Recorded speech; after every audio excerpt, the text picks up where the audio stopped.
got a shot. Well, it's the first time we're recording in about 6 months together, I'd say, gentlemen, and I'm already on tilt. We're running late. That's fine. We're here because it's a DFS Army fantasy football show. Michael Dickinson, Brandon D. Adam. What the hell is going on, gentlemen? Brandon, let's talk with you first, brother. How are you? Very good, man. Excited to be here. The trio is back. It's been a long time overdue.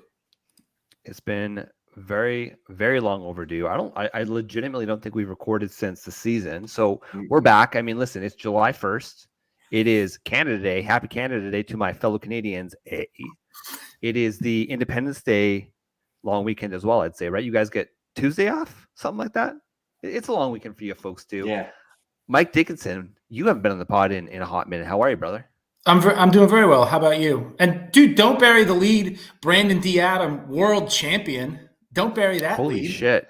Yes. Lots happened since we last recorded. I actually visited Brandon a few weeks ago. We weren't able to record in person, but that's okay. Brandon Adam is a sled hockey world champion. He beat my Canadians in Canada on our home turf, and the Americans won. So congratulations, Brandon. It's quite the medal. I saw it. I was able to caress it just a little bit. But gentlemen, we're not here to talk about any of that stuff. You know why? Because July 1st, I guess technically July 4th, is the unofficial start of fantasy football draft season. We have some ravenous people hanging out in the chat, so appreciate the patience, people, while we figured out our shit here.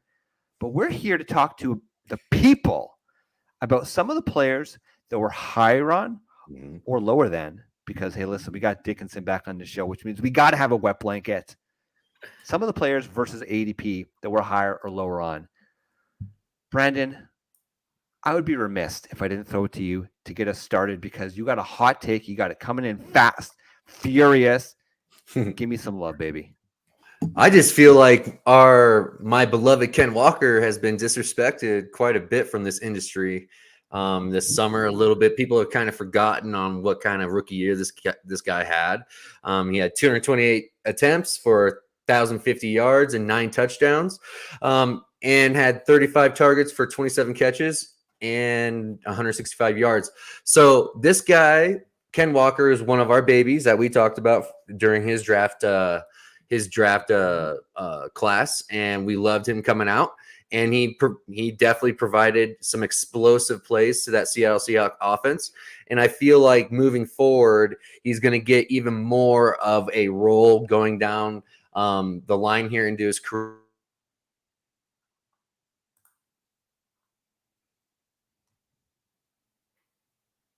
Uh-oh, Brandon, you went on mute, brother. You threw on mute. Mike, can you hear me? Yes, yeah, I can hear you. I can't hear Brandon. All right, Brandon. Oh, back. We're back. You're back. Go. Damn. I don't know what you guys caught. Did you catch any of that? Yeah, we talked about how much we loved Kenneth Walker, but let's talk about this season, Brandon. So why are you so much higher on consensus than the ADP? Because right now, he's getting so disrespected where he's going in these drafts, right? Why do you like him above where he's going? I like him above where he's going because of just the certainty of what the role is going to be and what kind of offense Seattle does kind of like to run. I think we're going to be seeing a lot more of a one-man backfield moving forward, because I think we're going to be seeing a lot more 3 wide receiver sets. That means more of up-tempo. That means whoever that running back is, that's the RB1 in that offense, is going to be staying out there quite a bit, even on third down roles and also goal line roles. So I can see that happening. There's also a new draft pick, Zach Charbonnet. I think some people are kind of a little nervous about Zach Charbonnet coming into this offense. But what's happened is that Penny's gone, Travis Homer's gone. That's close to 100 attempts in the offense that are vacated. So Zach Charbonnet should have that, should eat all that up. And DJ Dallas should not see the field at all this year if the running back room stays healthy moving forward. But I really think the overall thing with underdog ADP right now is that because of the mad dash of the wide receivers, it's pushing all the value, all these running backs down the board. And we're seeing running back names that we would not see in the past further down the board than we ever seen before. So I think that is something that's happening here, is that there's just a flood of wide receivers. Everybody's going 2 wide receivers, and it's just pushing all these guys down. So you're going to see value in rounds 3 through 5 with running back positions. You're going to see that consistently. Yeah, I don't disagree. Yeah, which is interesting because Go ahead, Shane. I was going to make the point that that's like the historical dead zone for running backs, right? But I think there's a lot of talented players in that range. Yeah. Go ahead, Mike. Yeah, I was going to say, I don't disagree with the fact that there is a ton of value in rounds 3 through 5. The pass catchers are getting pushed up, and we were kind of ahead. We were ahead of the curve on this last year. We were pushing, JJ as a 101 instead of Christian McCaffrey, and we were pushing Jamar Chase up, and we were ahead on that. And now we're seeing the downstream effect of that this year. I do think though that Ken Walker is appropriately priced. And I know this blanket has been soaking all winter. So Rashad Penny got hurt week 3. Rashad Penny got hurt. He got hurt week 4. From week 5 on, Ken Walker had 1, 2, 3 weeks where he posted RB1 numbers. He was week 6, he was RB8. Week 7, he was RB3. Week 9, he was RB2. Beyond that, he gave you RB19, RB25, RB17, RB53, 27, 22, 13, 17. So to me, he was hurt. With him, it's the range of outcomes that scares me. Yes, he has that high upside, but he also has that extremely volatile floor. He had 1 week where he ran 14 yards on 11 carries. And I think that the draft capital that they put into Charbonnet, to me, suggests a 60-40 split. And, I think 2 series for Walker, 1 for Charbonnet. From Seattle's standpoint, there's no reason not to do that. Like, you got these 2 guys. You want to run the offense through them. I know they drafted JSN, but we talked about this. We talked about this a little bit earlier. We were talking in our group chat about this. Like, there's not a ton of vacated wide receiver targets. So if you go 3 wide, where are those targets coming from? From Walker's standpoint, I just feel like he's appropriately priced, and it's the results last year and it's the range of outcomes that kind of scares me on it. He's going RB15 right now, so that's right outside RB1 territory. With the upside of being able to stay on the field, I think is going to be happening moving forward. Also, I just feel this offense, it had a little bit of bumpers. If you were going bowling, there was a little bit of a bumper set in the gutters there for Geno Smith. So we're going to see quite a bit more passing attempts coming out of Geno Smith this year. I think there's going to be more trust given to him in the next, this next year, going into a second year with Waldron. I think, he demonstrated last year that he's highly efficient, highly talented, and he can actually take care of all those checks, and can handle the actual pressure of being a QB. That was unknown last year. I think this offense was going through clunky times at time because they really didn't know what Geno was going to do. And they really didn't know because Ken was a rookie, and a rookie that was supposedly not a pass catcher. So that was all unknown to the Seattle Seahawks, and they finally felt him out and figured out what he was doing. And we got to understand, he was banged up at the end of the year. There was nobody else, so he did play through a little bit of nagging stuff. And this next year, I think that's why Zach Charbonnet was added, was more for the playoff push and more for the postseason. And we will see Zach Charbonnet being used a little bit towards the end of the year to keep the Ken Walker a little bit fresher moving into the playoffs, because that's what Seattle's thinking about right now. But I think this offense will take another step forward for Ken Walker and for JSN in 3 wide receiver sets. I think it's obvious that they knew that they had DK and Lockett within that offense. And so now adding JSN, that's going to spread out even more. So whoever that running back is, they're going to be running into light boxes. Okay. Last year, there were some heavy boxes last year because they just didn't know what Geno was going to do, and they simplified the offense. But moving forward, I really think, this offense has more to give overall than what we're that we saw last year. That's just my 2 cents. That's why. Let's just hope that Pete gives Shane Waldron a little bit more run. Like you saw what happened. Agree.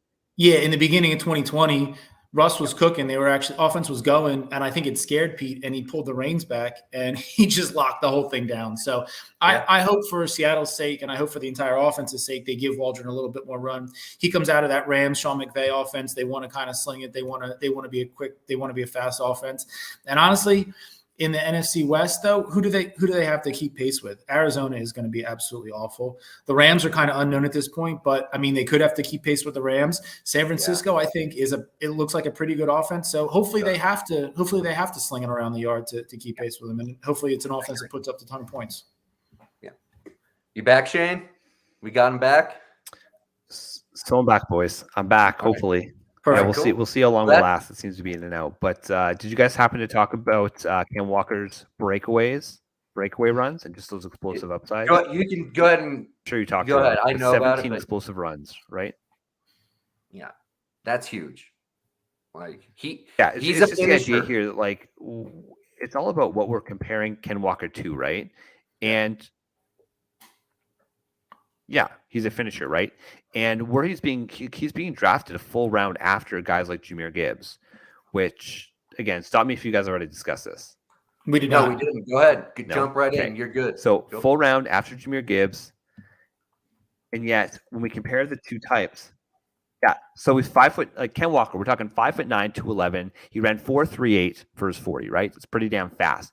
You compare that to a guy like Jahmyr Gibbs, who everybody's saying how electric he looks in camp. Dude is 5'9", 199, so call it 12 pounds lighter than Mr. Walker, and he ran a 4.36. They're effectively the same speed. The value you're getting here on Ken Walker is because people are afraid of Zach Charbonnet, which you guys have already talked on. The thing is that people are forgetting that David Montgomery is in that Jahmyr Gibbs backfield as well, right? So it's not like it's a one-to-one comparison, and yet if you're getting a full round of value on a player like Ken Walker, I think you got to buy that. And Mike, you said you like where he's priced. He's appropriately priced. I have him ranked.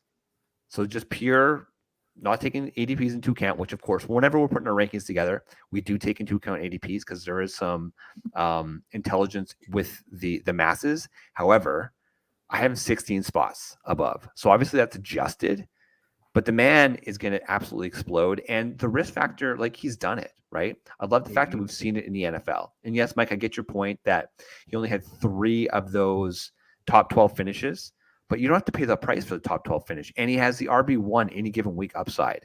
So that's the value in a guy like Ken Walker. But all right, Mike, let's move on. Let's talk about your number one players, the either higher or lower on than ADP. Okay, so here's somebody I texted mine out earlier and I kind of pivoted off it a little bit. So as we're talking about running backs, I think that what's that? Can you hear me? You got him. You good? I got him.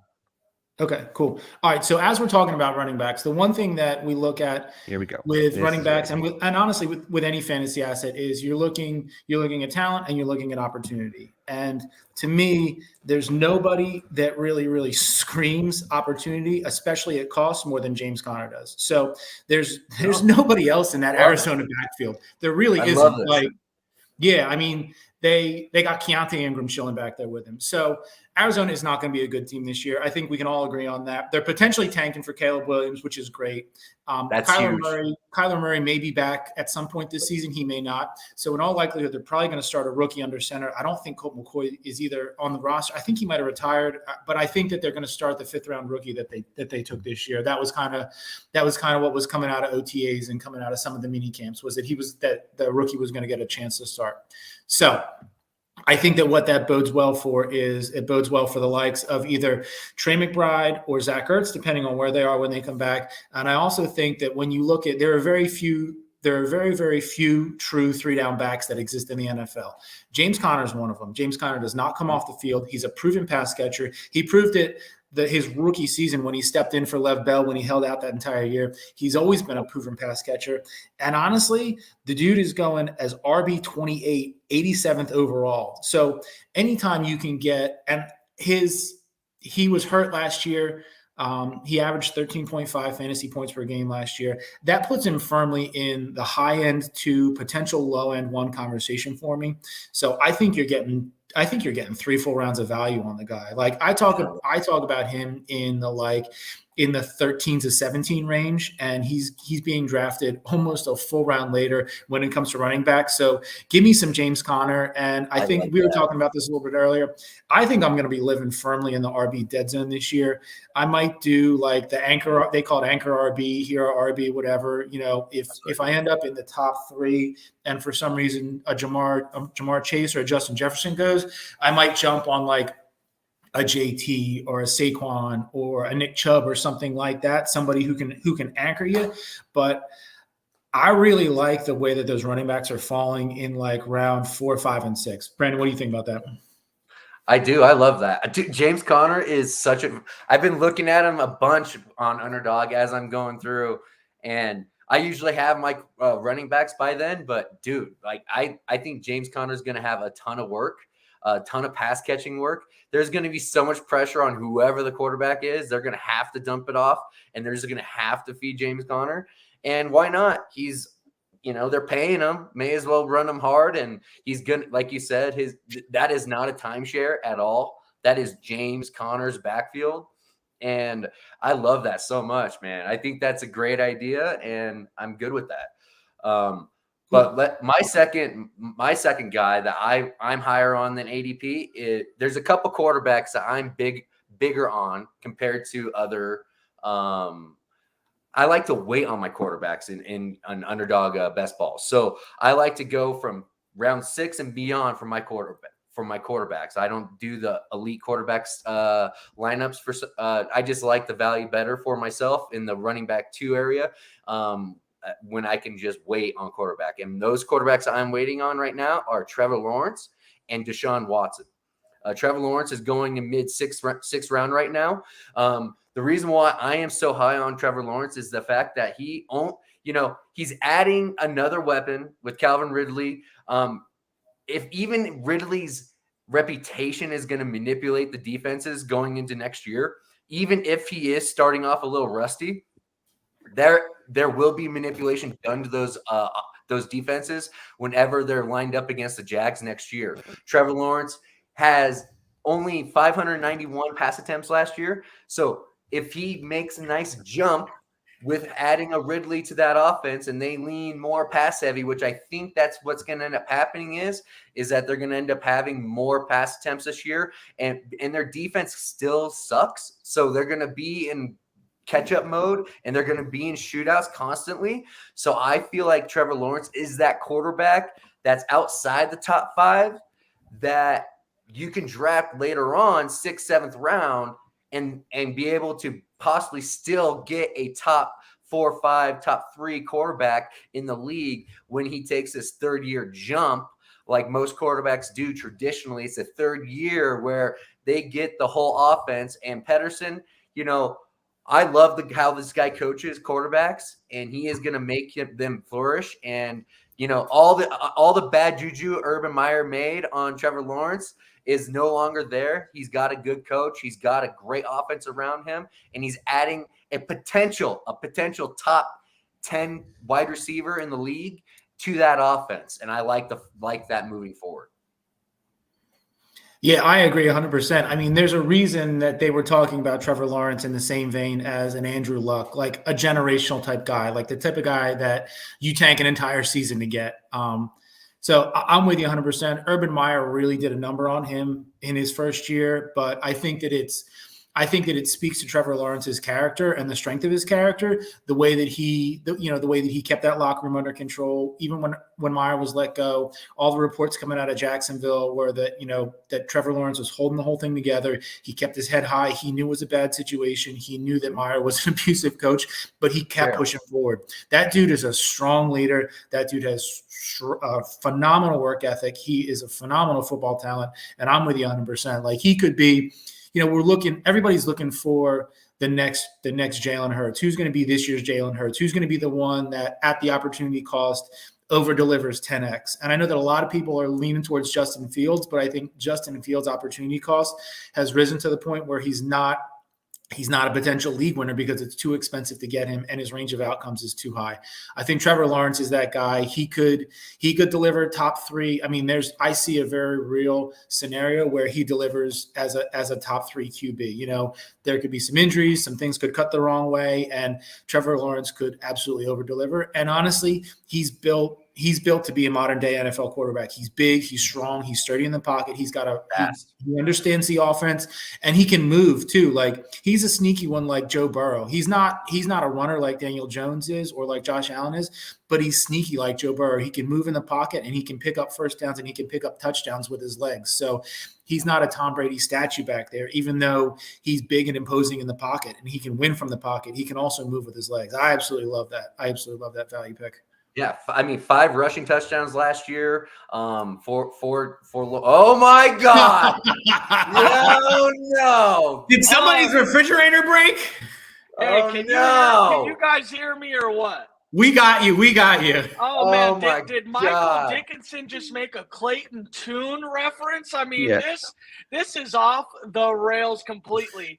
But here's the thing. Let's talk about late round QBs because Trevor Lawrence is a great thing. But what about my guys Sam Howell and Desmond Ritter? They are getting absolutely no love. Who's guy Desmond Ritter? Desmond Ritter? Okay, I'm saying that my guy is Sam Howell. I'm not saying that I'm huge on Desmond Ritter, but it's really hard to look at TMC, our guy. I mean, we were first to catch TMC. We were. And then Jahan Dotson, Brandon loves Jahan Dotson, right? So in order for these guys to succeed this year, Sam Howell has to take a step forward. And he's a running QB. I mean, let's talk about Daniel Jones. We could potentially see a Daniel Jones-esque season, especially like last year's season, this year for Sam Howell. And then we're looking at Sam Howell like he's a dynasty QB2. I mean, that's someone that you love when you got him in the 4th round. You know, Dude, so let's talk about that. Love that take on Sam Howell. I've been picking him up as a 3rd QB in some of these underdog.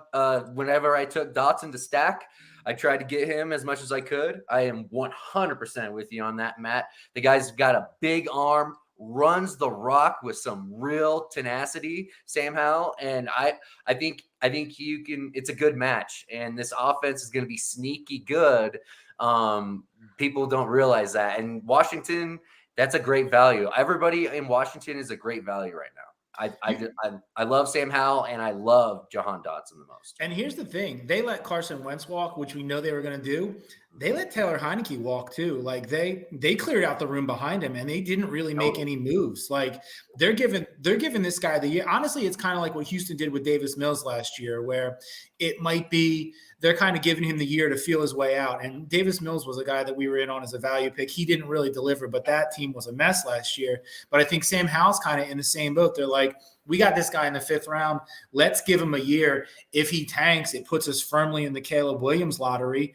And if he over delivers, we got a rookie quarterback on a 5th round contract that we can put that we can put a few pieces around and we can win. Now, the NFC East is an extremely tough division, and they've been plagued by injuries. Hopefully, with the Daniel Snyder sale of the team, they change some inner workings of that team. They get their training room right, they get their doctors right, and they start to tweak their nutrition a little bit. Because as an Eagles fan, it never really pained me, but like as a football fan, seeing how strong that team was from a talent standpoint, but how decimated they became by injury, like I would love to see those guys turn it around. I'm a big Ron Rivera fan. I think he does the right thing. I think he's a good effective leader of cultural change. And I think that he's really, really close to doing something special there. And if they can do it with Sam Howell, and, we were picking him up 4th round of, rookie startups last year, you could probably get him for a late 2, early 3 in some dynasty, even in Superflex now. Like, I think people are kind of sleeping on it. And that's where we make our hay, is like saying, I'll give you an early 3 next year for Sam Howell this year. And you ride into a championship. Yeah, so Shane, go ahead, Brandon. No, go ahead, Matt. You're good. Go ahead. Shane's having some issues, so I kind of want to help out a little bit. So let's talk about Sam Howell some more. So I think that the real idea around giving Sam Howell all the treatment that they want to give is that when Mitch Trubisky was drafted, we wanted everything for Mitch Trubisky. So did the Bears, right? I mean, they wanted him over Patrick Mahomes. They wanted him over Watson, right? So when you look at North Carolina quarterbacks, they are a very fantasy friendly system to bring good fantasy quarterbacks to the league. Sam Howell, Mitch Trubisky's one, but I think the real idea around giving Sam Howell everything that they want this year is just what Mike said. Hey, if it doesn't work out for them, they're probably going to be in the 10 to 15 mix again this year, and that's probably not going to be good enough to get the other North Carolina quarterback coming out of the draft into this year, which is Drake May. And I think maybe if they know they're not going to get the first overall pick, because it really seems like Arizona's the dead nuts for getting Caleb Williams. Yep. If maybe they're doing some, pre scouting here on North Carolina QB and Drake May and seeing, hey, everything we want Sam Howell to be, if he looks good, Drake May is that prospect that's going to be that QB2 coming out the draft this year. And maybe you see a huge push for Washington to go and get another North Carolina quarterback this year, Brandon. Yeah, absolutely. I'm all with that, man. But Mike, what's your next value guy or guy you think's being overvalued, or what's your next name that you got on your list? So I think I want to pivot to an overvalued name here. I think that he is, I know that he's a piece of the offense that Brandon was talking about. My overvalued guy is Travis Etienne. He's going off the board at 39th overall as RB13. I've never been a huge Etienne guy. Something about him just never felt right to me. I don't do as much solid tape analysis as you guys do. I kind of go off metrics, and I also go off a little bit of feel. Something about Etienne never really felt right to me. And then when you bring Doug Peterson into the fold as the head coach, you look at what Peterson did when he had Miles Sanders as his running back. Miles Sanders, to me, is the same type of running back as Etienne, somebody who can run between the tackles, not somebody that you want to be an every down back, somebody who can catch the football. And Etienne profiles as a pass catching running back, but he averaged like between 2 and 3 receptions per game last year. Like there's just something about it that's off. And quite frankly, Peterson has come out and said they want to keep his wear and tear down. They want to keep his run down. They want it to be a split. I mean, they drafted Tank Bigsby, and they've been happy with him in camp. I really think we're looking at like a 55-45 split. And I think that, taking him as RB13 is a fool's errand. I just don't think there's any way that he delivers. When you take somebody, top 4, back into the third round as the RB13, you're saying, all right, this guy, if you go wide receiver heavy to start your draft, say you go Travis Kelce and then somebody like a DK Metcalf or an AJ Brown or somebody like that, you're saying, okay, I'm taking Travis Etienne and I'm hoping he can deliver me RB1 numbers consistently. And I don't think there's any way that he's going to deliver that. I think he's going to disappoint. I expect him to be a back end running back too. And honestly, it wouldn't surprise me if he ends up as a flex play. Dude, I'm all over that with you as well. Jameer Gibbs. Those are the two running backs right now that I think that are overvalued, being overdrafted right now. It's Jameer Gibbs and Travis Etienne as of right now. Gibbs hasn't proved it yet. The Lions have shown that they are finicky with the running back position and how the touches are divvied up. I want to see David Montgomery is now on that roster, and he is still a very good back in his own right. I can see them doing a dual-headed monster there in Detroit as well. I get the Etienne. I liked Etienne coming out of college. His profile was great, but for some reason, something's not translating, like you're saying. And he hasn't been given the trust yet. And I feel like Flex Matt is over there ready to jump through the screen because So sorry, I'm not gonna. Okay, so this will be my last thing because I do have to head out to work. But let's talk about Etienne for a second. 220 carries, 1,100 yards last year. I mean, if you had to bet that that's what his stat line was, you wouldn't probably come close to 1,100 yards. 5.1 carries or yards per carry with only 5 touchdowns. Now, the guy's got 45 targets through the air, 0 touchdowns. So you could say that a 5-touchdown floor is pretty accurate, but to not get any touchdowns as a receiver with 45 targets, not to mention, I mean, Tank Bigsby is good, but, you know, he hasn't shown his electric profile since his freshman year in college. Yeah. So I don't disagree that they drafted Tank Bigsby for a reason, but I want to say that it's less to take away from Etienne, and I think it's more just to give them a different profile in the backfield. But you're right. I mean, Trevor Lawrence is probably looking to take a huge step forward in the pass game. So what does that necessarily mean for Etienne? Well, if his floor is on 1,100 yards and 5 touchdowns, then really that has to bolster his receiving profile out of the backfield. And just like you said, they didn't give him the trusted, you know, workforce in the backfield. Well, maybe they do this year because they really have to see what they got going with him moving forward.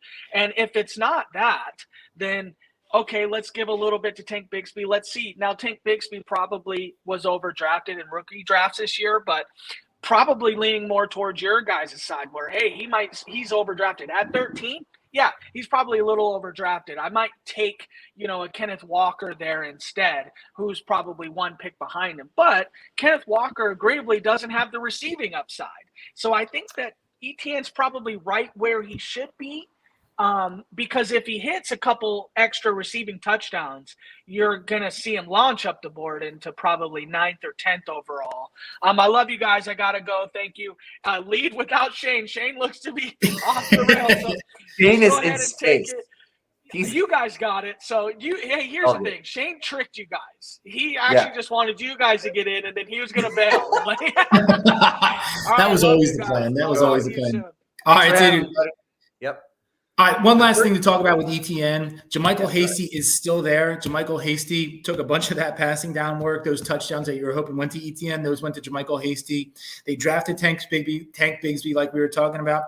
And they also brought in D'Ernest Johnson. And you might remember D'Ernest Johnson from his Cleveland days. Yep. He had a couple big games filling in for Nick Chubb. I remember as a Nick Chubb owner that year, picking up Johnson on the waiver wire, like for free week 1 as the handcuff. And, you know, it broke that. Obviously, Kareem Hunt was the number 2 there, but he really wasn't the true handcuff. And D'Ernest Johnson had some big games that season. So I just think that this backfield stinks of Doug Peterson. Not that Doug Peterson is a bad coach or a bad offensive mind, but for our fantasy purposes, stay away from Peterson backfields the same way you stay away from Belichick backfields. And I get it. Yeah, you've been saying the same thing about Belichick.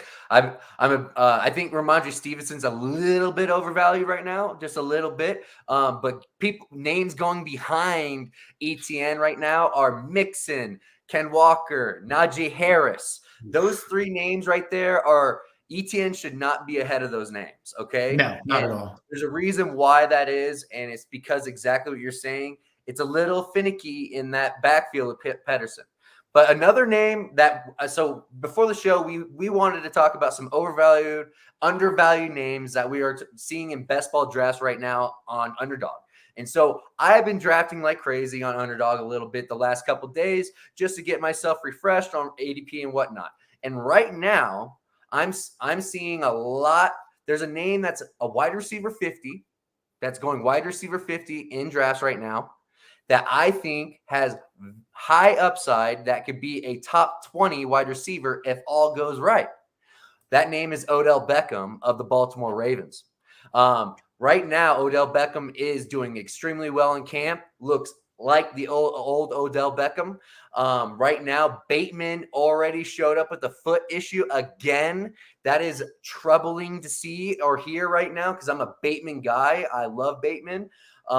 But right now, he is proving to show his body is obviously breaking down, and there is an issue over there in Baltimore Raven land with injuries.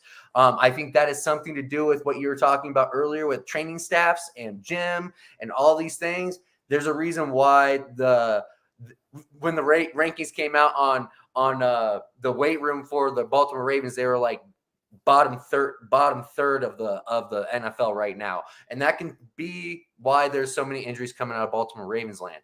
But right now, if let's say Odell just gets 120 targets, Mike, what do you think he could produce with 120 targets if he stayed healthy to get that from Lamar Jackson? All right, so 120 targets at a 70% catch rate. That's 84 catches. Say he's going to average 8.4 a catch. So 84 at 8.4 a catch. That puts him in the 750 range, 5 touchdowns. So you're 84 plus 775 plus 6 touchdowns, give him another 30 points. That puts him 100, 180, 190, 200 points. Like that's legit. And that's a guy that's going wide receiver 50. And all we got to do is just wait it out. You can literally just what I love to do is I like to come out of the top 4 rounds with at least 2 wide receivers and 2 backs. I like to do that. I like to have a balanced roster. And the way I do that is I get a Trevor Lawrence on the back end later, or get a Deshaun Watson later. You can do that with quarterbacks later on in the draft and be able to make your builds that way. And the names that I am making up some of my wide receiver depth with is Odell Beckham, and coming in at wide receiver 50, it's a no-brainer to me. That is crazy that he is going wide receiver 50 right now when he is the wide receiver 1 of the Baltimore Ravens, and Lamar Jackson in a Todd Monken offense that's going to be revamped for passing. Like it just blows my mind that he's still wide receiver 50 right now, and Zay Flowers is going ahead of Odell Beckham Jr., which is that guy is not the profile of a wide receiver 1. He is not going to be the wide receiver 1. He will make plays, but at the very minimum, right now, I think Odell Beckham is going to give you 850 yards and at least 6-7 touchdowns if he stays healthy for the 17 games. That's where I see he is.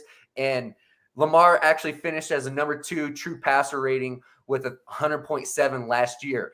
So that tells me he actually can throw the ball. It's just in that offense that they were running beforehand, they fully didn't commit to Lamar as a passer. I think that's going to change this year moving forward. I think that was a massive complaint by Lamar in the talks of what the future of the Ravens are going to be moving forward. So that's where I got a lot of, I think, value out of the wide receiver position, especially because wide receivers are going off the shelf so early and often right now in underdog drafts right now.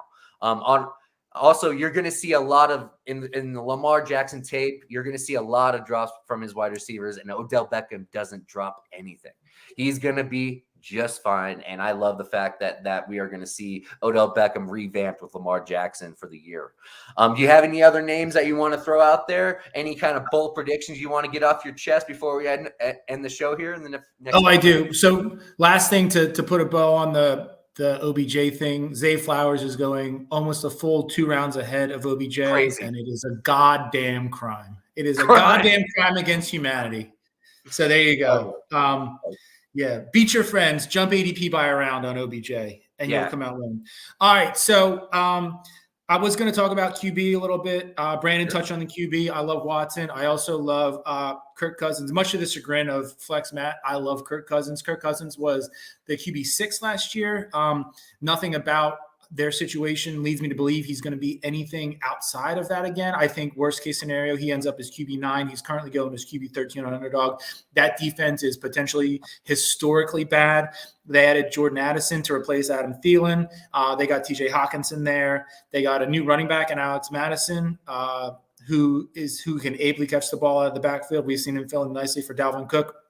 I think that Minnesota is going to be a pretty high flying offense by necessity because of how bad that defense is. But for my last one, I'm going to pivot to tight end here. We like, and for Mike Yeager, I'm not going to say Hayden Hurst as much as you want me to. I'm not going to throw Hayden Hurst out there. What I do want to talk about, though, is a tight end who moved zip codes and moved teams, but still stayed within the same state. So who I'm talking about is Dalton Schultz. Went from the Dallas Cowboys to the Houston Texans. Dalton Schultz is currently going as tight end 14. Everybody knows that CJ Stroud was drafted by the Texans, and I know that DeMeco Ryans is saying they're going to go into camp with an open QB battle. I don't think there's any way you spend top 2 capital on a quarterback and let Davis Mills, the man with the longest neck in America, be your starting quarterback day 1, week 1. Worst case scenario, CJ Stroud takes over week 3. It's widely known that a rookie quarterback's greatest safety blanket is his tight end. They spent money on Dalton Schultz to be the number 1 tight end there in Houston and to serve as a safety blanket and the outlet for CJ Stroud. So you look at who else is there and who the potential other pass catchers are. Brandon Cooks is gone. Brandon Cooks got sent off to, ironically enough, he got sent off to the Cowboys. Robert Woods is there. I don't know if we're going to see, Robert Woods from 2021 or the ghost of Robert Woods like we saw last year. I think that, it's still a lot remains to be seen with him. I know John Mechie is there. I know Tank Dell is there. I know that Nico Collins is there, but that's just honestly, it's a lot of Jags. Like Tank Dell is a shot play guy. Mechie potentially is a shot play guy. I was never huge on him coming out, but I think that he profiles as a 2. Nico Collins potentially profiles as a 1, but he hasn't done it yet. He hasn't done it yet in his pro career, potentially because he's had terrible quarterback play. But I just think that when you have somebody who you can make the argument for being the number 1 passing option and passing target on his team, and he's going in underdog drafts as – let me pull this up here. He's currently going in underdog drafts as the tight end 14. You got a guy like Chigakongo, who I love, who's going slightly ahead of him. I'm fine with that. But you have like a Dalton Kincaid going ahead of him. I don't know that I love that. Like he's in a great offense, but he's a rookie. We don't see rookie tight ends usually splash. You got Freiermuth going 4 spots ahead of him as the tight end 10. Yeah, Freiermuth is great, but is he 3 full rounds better than Schultz? I don't think that he is, namely because there are several other passing options on that team that are going to be targeted ahead of Freiermuth. You got Njoku going as tight end 9. He splashed a little bit at the end of the year last year, but they also added Elijah Moore. They added Cedric Tillman. So I don't know where Njoku is going to fall in the hierarchy of passing targets in Cleveland. So I just think that looking at it, at 138 for Dalton Schultz, that's a no-brainer. Jump ADP on him around, and you're going to end up with a guy who's potentially a top 6 tight end. I love that. There's so much opportunity in the passing game for the Texans, and it's not defined yet. So if you actually take the leap and you are right on whoever their pass catcher is that's going to pop, that's good value. I mean, Nico Collins does, to me, have somewhat of a wide receiver 1 build, 6'2", 220, good athlete at Michigan. I feel like he can actually take a little bit of a step forward, hopefully, and we can actually see that happen. A couple other names, I'm going to just, before we close it out, a couple other names I want to mention are Elijah Moore. Elijah Moore going into the Browns offense is clearly being defined within what the coaching staff is talking about as a wide receiver 2 in that offense. I think he has real chance to pop with Deshaun Watson. Deshaun Watson has top 5 ability and maybe even top 3 ability if he goes back to the old Deshaun Watson of old. I feel like that Browns offense is really going to take a step forward this year. A lot of pressure, a lot of rust, a lot of crap that went on last year with Watson that has to weigh on you mentally. It must have been awkward coming back as well. So I feel like this year, new year, got a complete offseason under his belt. The offense is built. They added Nick Chubb is going to end up becoming a superstar running back this year as well. I'm buying on the Browns offense this year. Besides that, we can close it out here. But one thing I do want to say is thank you for DFSArmy.com. Check out DFSArmy.com. They do all the sports, MMA, golf, football, hockey, baseball. They do it all.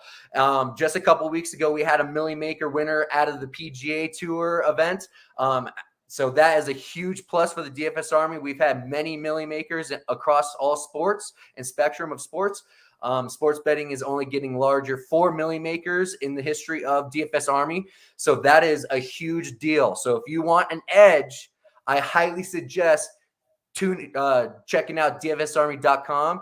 And we appreciate your guys' support. Like, subscribe on YouTube as well. Give us some likes on Twitter. We would love to, we appreciate all the support moving forward. All right, guys. Thank you. Peace. Big time. No man.